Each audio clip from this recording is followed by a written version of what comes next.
Hi guys, welcome back to another Matchbox Garage video. I'm Rob, and today I shall be attempting to take this Matchbox Volvo 480ES. Can you call that shabby? This is a bad one. There's a little unboxing at the end of here, kindly donated by Mick over in Ireland, and we chat regularly. But you'll learn some more info at the end of this video. But this one, I think it has been run over. I think a child has probably put it in front of their parents' car and then drove over it. Mick actually showed me a picture of this and said, this is, could you restore this? And I said, well, I'll have a go. So, he sent it across. But this is a long video. There's a long road ahead.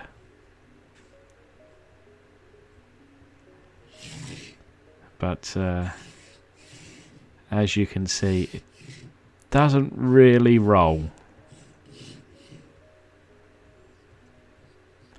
And in fact, that wheel is the only one that moves slightly, but all these wheels are crushed.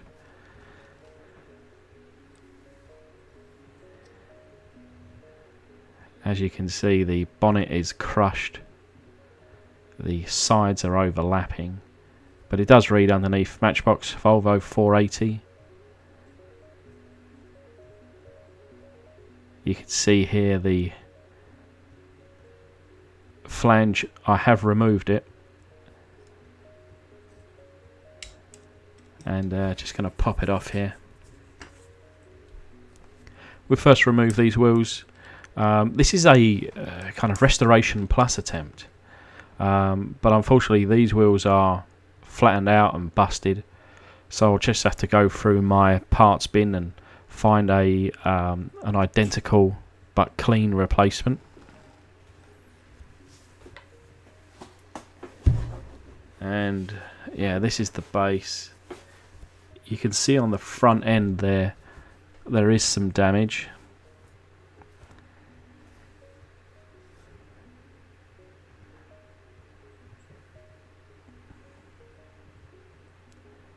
I think at first glance I didn't really notice or see how badly that was damaged, because I thought it looked pretty flat, but it actually shouldn't be flat. But I'm going to put that down for a moment, and of course trying to well, you can see the bend there in that post. That should be straight. So that's how far out that is.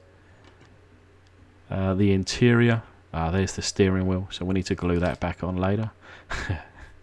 Yeah. At that point I thought maybe this is, it's not worth it.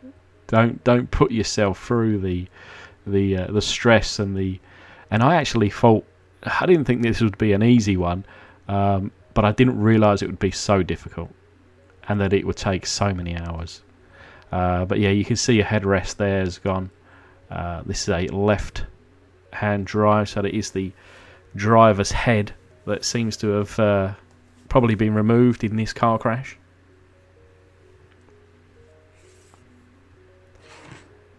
But we'll fix that with a little bit of styrene later on.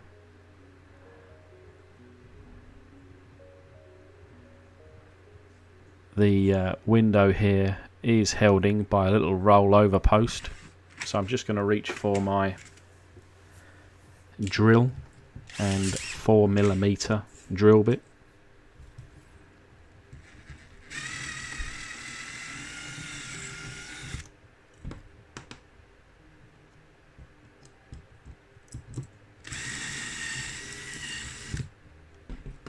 Of course, very conscious not to drill straight through the roof section, but once I'd actually removed the flange, you could kind of see, or I certainly could, some tension being relieved from this window section. Of course, this is all in one piece, but it's pushed out in each direction.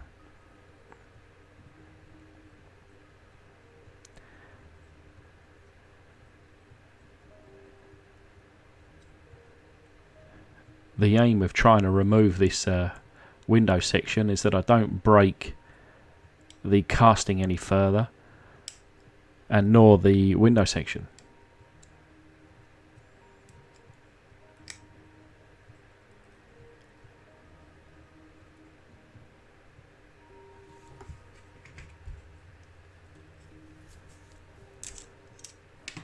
And there we are.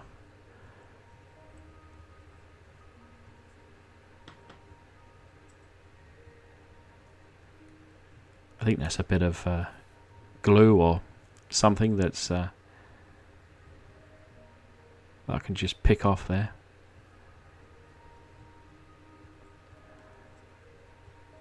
But yeah, as you can see, this yeah, looks like I just broke that, just snapped it. So that's just a little extra work for me later on.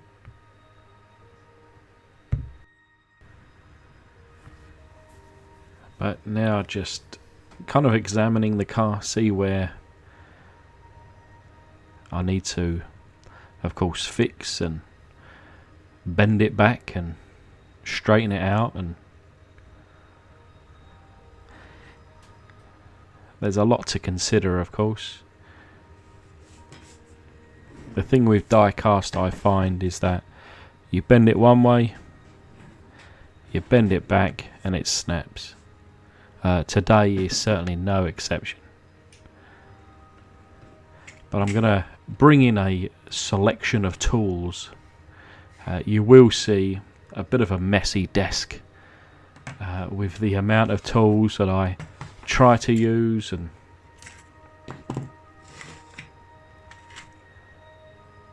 now, of course, whether I'm doing it right or wrong, I'm only doing it the way that kind of I can just imagine and think that I'm doing it correct.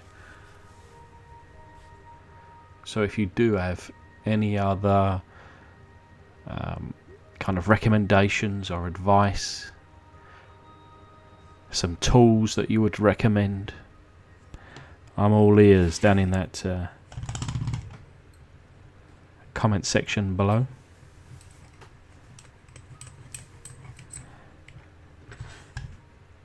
Watching other videos daily, I still learn something new all the time.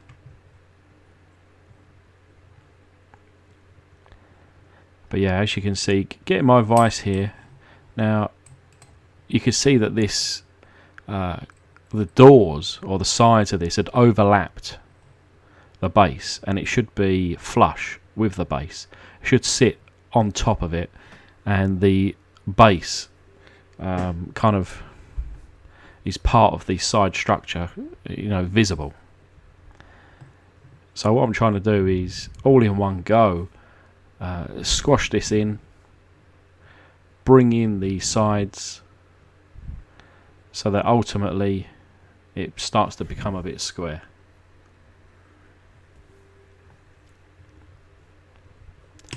And for a little casting, it still has a lot of fight. I would consider myself as a strong fella, but a lot of this I can't do by hand. Trying to kind of squeeze that back end in. You need that vise.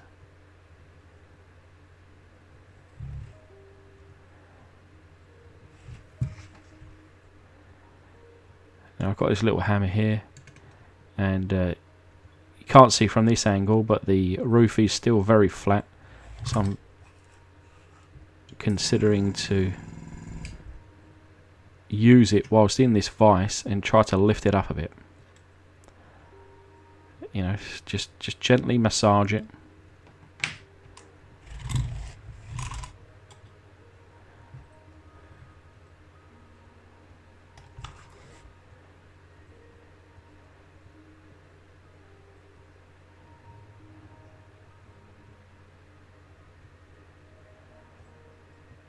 But yeah, that bonnet's going to be very difficult to flatten out or kind of bring back to where it should be. But of course, now that I have put it in the vise, you can see the sides have certainly come in quite a bit, and are now almost flush with that base and sitting on top of it. You see where the sills of that should be visible on the sides.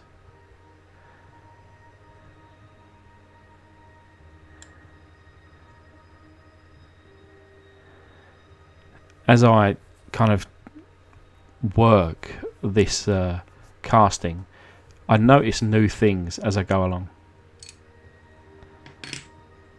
where kind of certain items should be, and as I move one thing, it puts another thing out. So yeah, it's I can't even remember how many hours I have into this one. Certainly one of the longest kind of castings that I have dealt with. And of course, I have handled a couple of real bad ones previously, videos that have done very well. I can only hope for the same on this one. You know, sometimes you hope that the extra work and effort will pay off. But yeah, earlier on I mentioned that this seemed to be quite straight. It shouldn't be. It should actually lift up a bit at the front.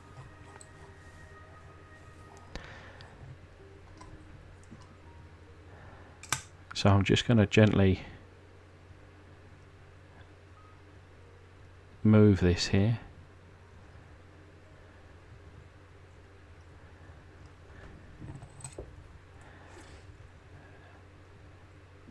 And you'll see now that actually that's starting to kind of kick up at the front there, which is a little bit closer to where it should be. You can see the gaps where the axle should be.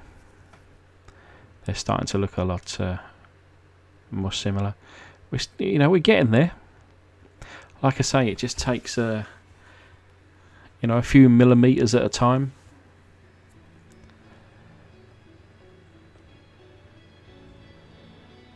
Now, of course, this is never going to be perfect. This is never going to be as good as it was coming from the factory. My aim was just to simply try and put it back together so that it was playable again. That it would roll, and that a little child would actually play with it and not think this is a broken toy. Even if, to me and you, the line's a little bit off, But yeah, pulled out my pliers here, and what I've done, I've got some kind of leverette cut-offs, and I wrapped it around to kind of protect the bodywork, and you can see the pressure that I'm putting on that.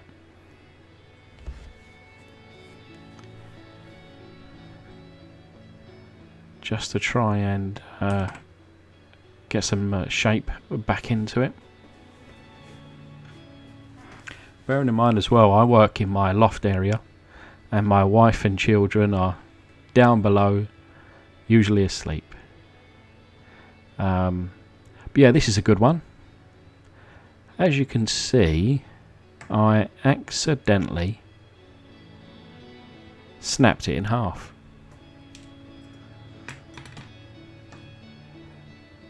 I was using the butt end of the hammer here, and then I thought gently just trying to pull up that roof section, and I managed to just push it straight through. It's at this point where I think sane people would give up, put this to one side and move on with something else. So I guess I'm not sane.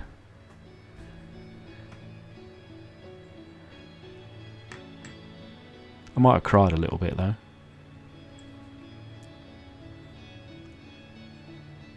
But yeah. The positive that I took from snapping this is that now I can position it in such a fashion that it actually fits. It actually looked like the original roofline. So sometimes to kind of break it further enables you to, refix it.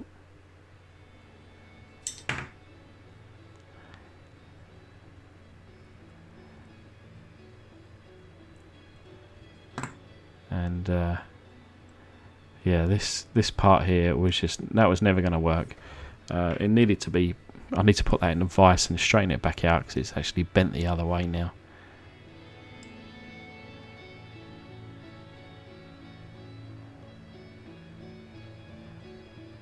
But I think now that the roof section is off, it allows me to really square up and flatten out and straighten out this body to the base. So that extra bit of pain of ripping that roof section off, I think did help me.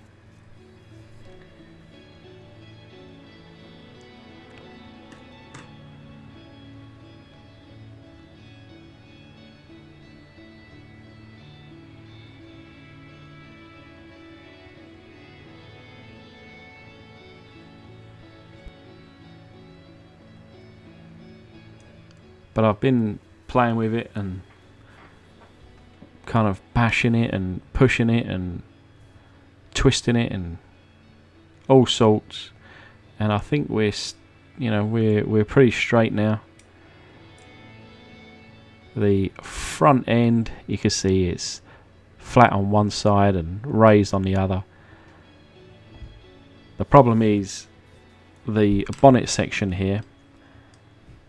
I'm a bit restricted on how I can actually try to remold it.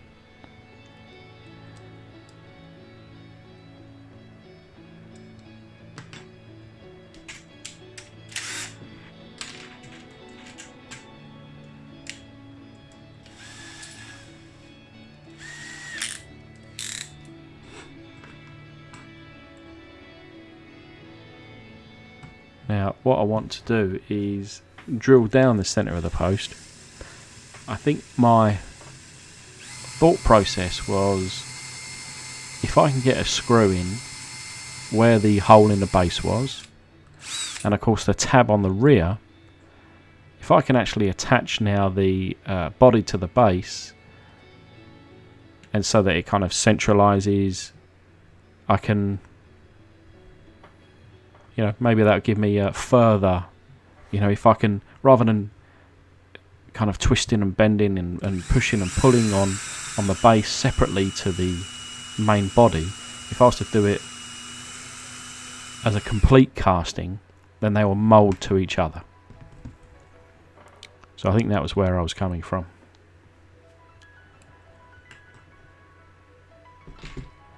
But yeah, I use a 1.6mm drill bit, and here I am lubing the end of my piece, clean the area. This is an M2 tap, and you can kind of see just with half a turn, already it started to cut that thread.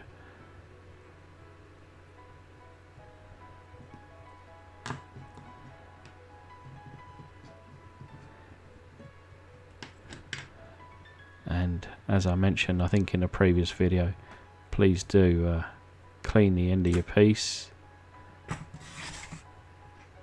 after you tap that hole.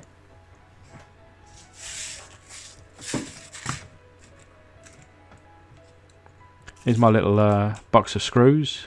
I've got various shapes and sizes. You can see I've got chrome on one side, black on the other, depending on the colour of the base. I like to colour match.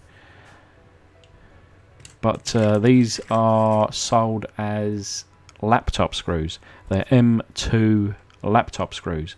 Some of them have got 3mm threads, some with 4mm, and same with the heads. Some have got a 3mm head and a 4mm head.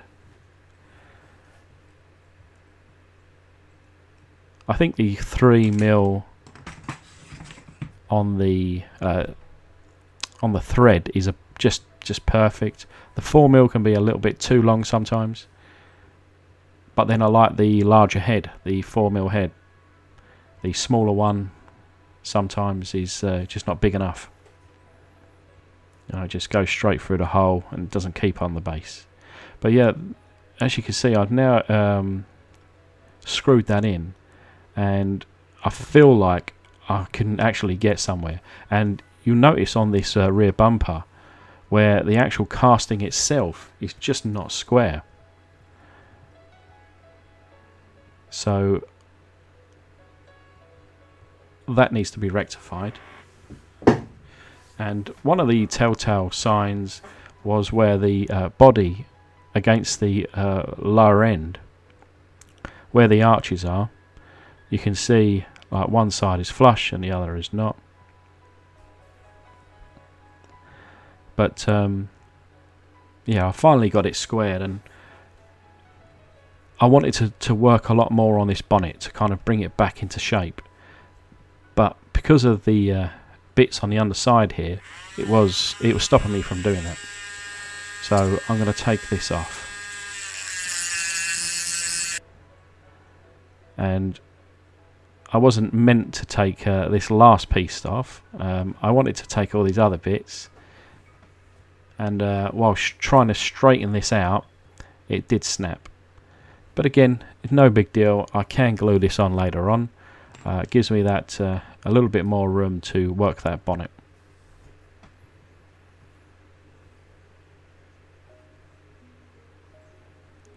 But yeah, you can see around the back there now with that rear bumper and the front bumper, and it's almost flat as well.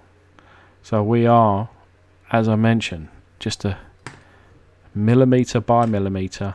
You work one little bit at a time, and eventually you get there. You know, hours later, but eventually you get there. But I do feel confident now to get it into the paint stripper. Of course, I use boiling water in a foot-long hot dog jar and caustic soda.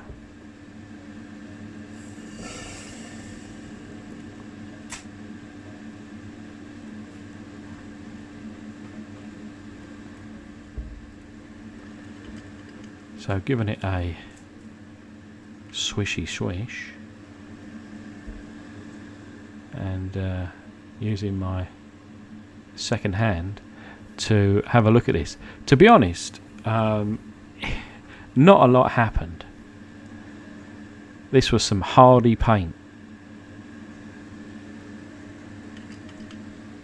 I'll leave it in there so I don't have to breathe in the gases. But yeah, that paint was very tough, and I left it in there for quite some time. But whilst I was doing that, I will put the plastics into some warm water. It's only warm water because it is so warm in this room. But the interior there coming out lovely, looks good as new, apart from just a few breakages, as you can imagine. You know, for this interior not to have any breakages, I think it would be a miracle. And so not only the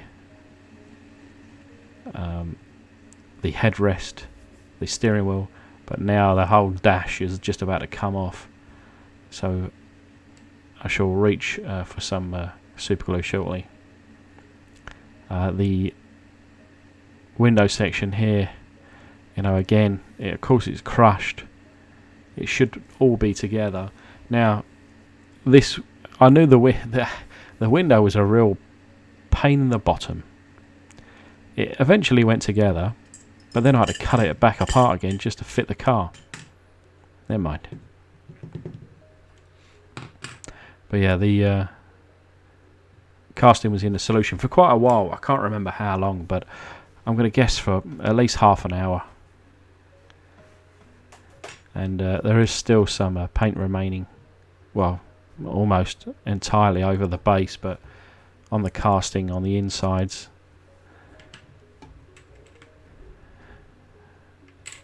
but I do with my Dremel remove all the paint.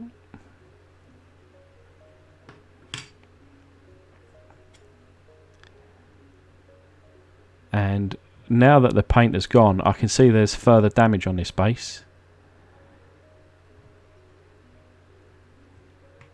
So that's another job on the list to fix. Just kind of sitting in the window section here.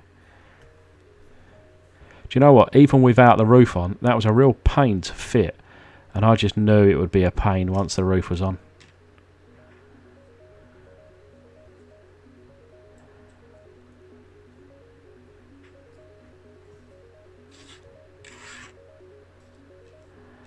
But yeah, making sure that I do not lose all these little pieces.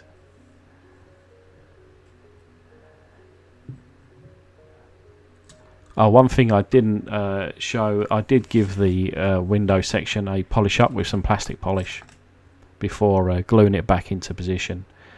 So I actually gave it 2 dunks in the Pledge Revive It floor polish solution. Dunked it here, and then the following day I dunked it again. Gives a nice shine. This dash here, we're hanging on by a thread, so before we lose it I'll use my super glue, and I do like to use a toothpick or cocktail stick to get the glue where I need it. And I've gone through many glues, and this is just pound shop. I think I've got 3 bottles for £1. It's great stuff. So there you go. It didn't actually last. It did snap again later on, and I nearly drop kicked it out the window, but I kept my cool and just re-glued it again. But you can see there the steering wheel in position, and I cut a little bit of styrene as well, just to mimic the other side. This is the styrene that I use. I think it's a 2mm thick, if I remember. I bought it a long time ago now. But yeah, look at the shine there on that. I can't remember whether that's after the first or the second dip. That might have been after a second dip. Me doing all this car is spread over about 3 or 4 days. But yeah, didn't really know where to start putting this roof back on. But eventually, with some glue, a lot of toothpicks, and a little bit of what is it called? Baking powder. I eventually got it into somewhat the original shape. Like I say, this thing is not perfect. It's never going to be perfect, especially not in my hands. But hey, it looks pretty good. But I'll be using the Pound Shop matte black for the base, and also the interior.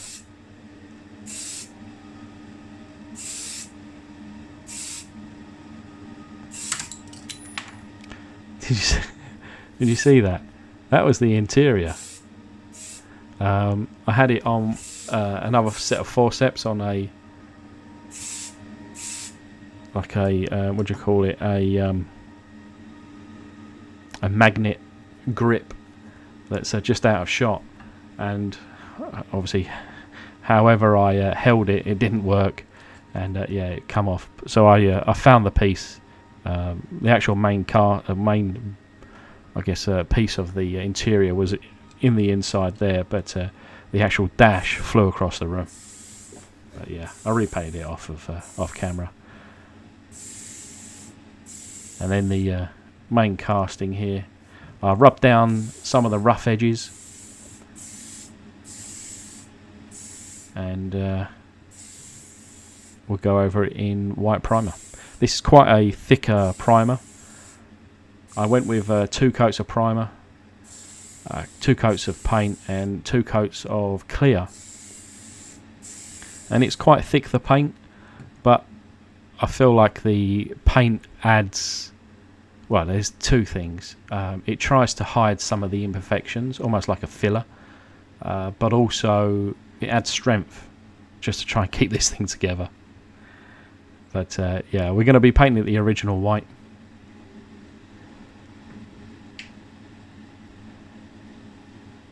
Of course, using my airbrush. Standard procedure, but there's nothing you can really see here, so we'll skip past. So on to the following day. Like I mentioned, I did manage to find an identical good condition set of wheels. Need a little bit of a touch up with chrome pin, but not too bad. The interior glass there, all in one piece. I actually had to cut this into 4 sections to get it to fit, and I also needed to trim down the interior as well to get it to fit.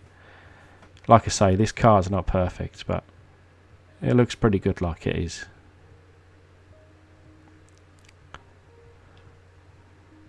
And then yeah, it's just the base there in the matte black.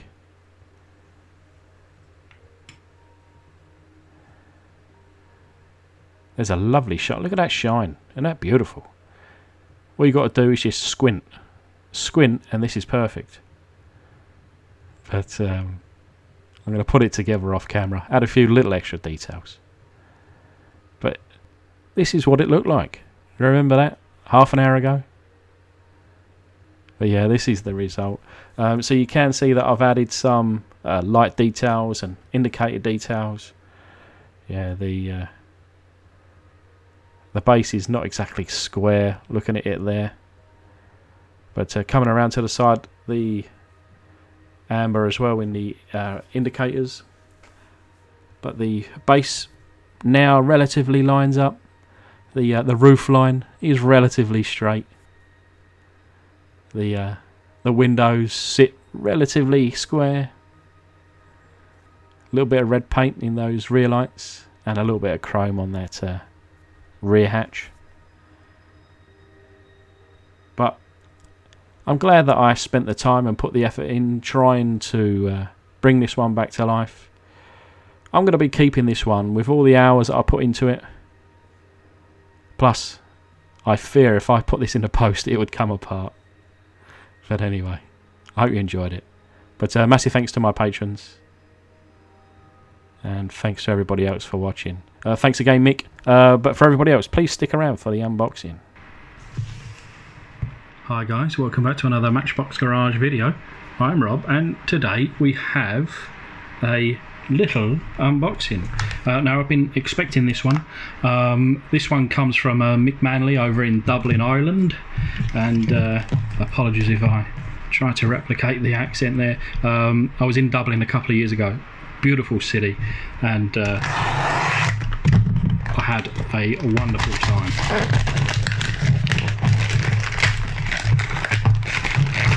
But Mick, you know, we chat on my Facebook page. Mick is a fellow restorer, and he showed me his collection. He's got a wonderful collection of cars that not only does he collect but also restores, customises themselves. And you know, I enjoy seeing his and you know, everybody's work. And actually he showed me a picture of a little Volvo. I can't remember what they call it, but anyway, I think it's a 480, is it? And I said, oh, that, you know, you've done a great job on that. You know, I would love to do one. I've just never come across one. And Mick said, well, I've got one. It's, you know, it's crushed beyond kind of recognition. It's non-restorable, but it's yours if you want to have a go. So I said, sure, send it over. So I'm assuming this is it. And